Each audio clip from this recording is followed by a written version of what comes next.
अल्लाह ताला के वो कौन से नबी हैं जो जानवरों की ज़बान समझते थे। दोस्तों अगर आपको सवालों के जवाब पहले से आते हैं तो कमेंट बॉक्स में ज़रूर दीजिए।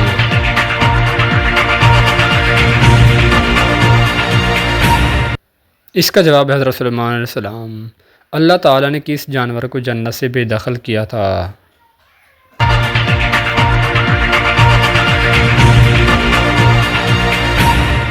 इसका जवाब है मोर को। बिल्ली का घर में बच्चे देना किस चीज़ की अलामत है। अगर आपको हमारी वीडियो अच्छी लगे तो चैनल को ज़रूर सब्सक्राइब कीजिए।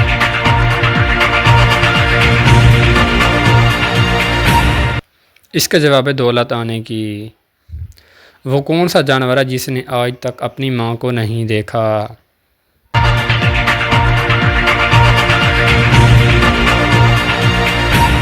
इसका जवाब है बिच्छू। पाकिस्तान को सबसे पहले किस मुल्क ने तस्लीम किया।